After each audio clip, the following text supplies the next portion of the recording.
World leaders are gathered in New York City this week for the 68th Annual United Nations General Assembly. This meeting could not have come at a more important time. The war in Syria and a potential U.S. strike will undoubtedly command the spotlight at the conference, along with the recent UN report detailing chemical weapons used in the country. Also, we are on lookout for a potential warming of relations between the U.S. and Iran. It has become a sort of tradition in recent years for the American delegation to get up and walk out right in the middle of former Iranian President Mahmoud Ahmadinejad's speeches. But this year could be different. Iranian President Hassan Rouhani has taken numerous steps to demonstrate his commitment to diplomacy, such as releasing a handful of the country's most notorious political prisoners. And those aren't the only issues that make right now the opportune time to meet. This is also the first time in years that actual results could come from this meeting. And that's because many of the big players at the UN are fresh out of elections and say they don't have to worry about politics. Now they can concentrate on the issues. RT correspondent Anastasia Churkina joined me earlier to tell me what to expect from this meeting.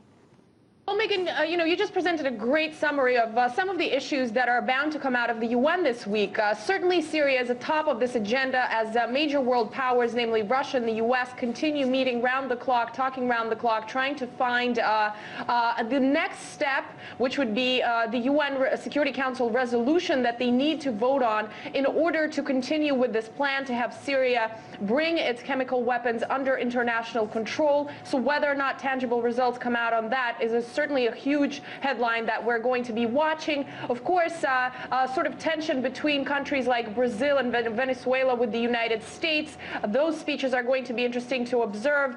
Major one that a lot of analysts are looking out for is what exactly is going to happen in terms of Iran and the U.S. with the new Iranian president coming here to New York. Might there be a meeting? Might there not be a meeting? Might there be a handshake or, a wink? Certainly something that might shed more light on what kind of relationship and turn the Iranian-U.S. relations might take in the time to come. Certainly, we're expecting almost 200 speeches to take place in New York, thousands of bilateral meetings, and we're certainly going to be bringing all the details to our viewers. And it's just going to be this huge array of issues that we're expecting to see in the days to come.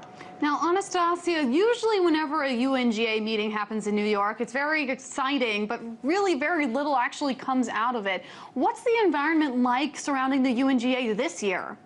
Well, it's certainly, yet again, a diplomatic beehive. Lots of delegations here. It's over 190 countries presented in the United Nations General Assembly, and we're hearing that reportedly countries like Nigeria, for example, are bringing in as many as reportedly 600 delegates. So certainly a crazy buzz around the UNGA this year, as is the case every year. But we did hear from Ban Ki-moon that the turnout is unprecedented, the first and biggest turnout in UN history, according to the Secretary General. And, lots of money being pumped into security, crazy traffic everywhere. The environment is certainly as insane as it is every year, but we are expecting the issues that we have just outlined to be a little more productive in the diplomatic sense than hopefully in the previous years. And as you had mentioned a little bit earlier, Nastia, one of the biggest issues is Syria. What have you been hearing about some possible resolutions, or have we heard anything yet?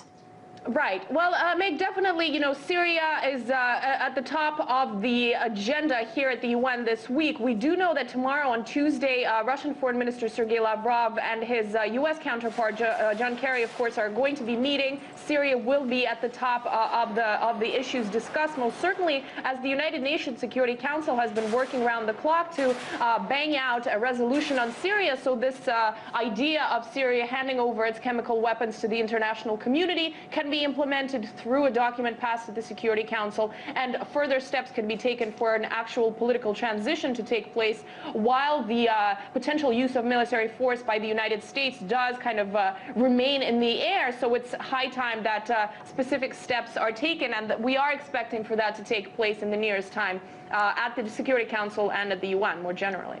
And as we had both alluded to a little bit earlier, this could be a very monumental year for U.S. and Iranian tensions to warm up. We have been hearing a lot of speculation about President Obama possibly meeting with an Iranian delegation. Is there any truth to that rumor?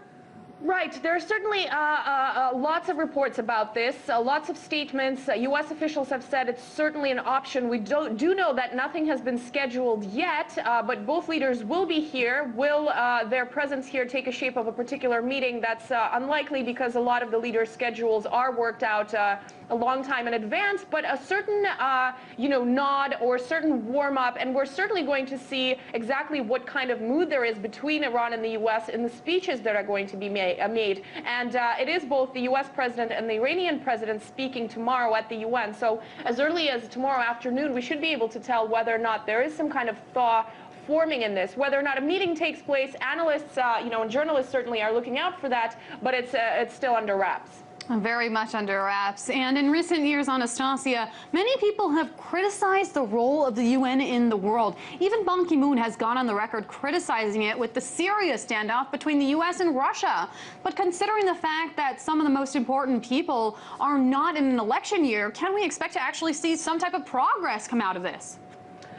Well, one person that would come to mind is, of course, U.S. President Barack Obama, because last year he was in mid-election season and he was kind of stepping carefully when it came to certain issues. This year, we have already heard pretty intense rhetoric come from him, especially when it comes to Syria, certainly with the idea of using military force, even without the backing of the international community. So, and at this point, at least when it comes to the biggest issue being Syria, whether or not he's going to use this as an opportunity to use more tough words is quite unlikely, since the U.S. and Russia so far have been able to find a common area to work on, which is exactly what they're doing now. So it's unlikely that any leader in this case, particular crisis, would take a more, aggressive approach. It's very interesting. Obviously, this is a meeting of some of the biggest minds in the world, and it'll be very interesting to see what comes out of it and how tensions warm up or actually cool down. RT correspondent Anastasia Churkina reporting for us from the UN.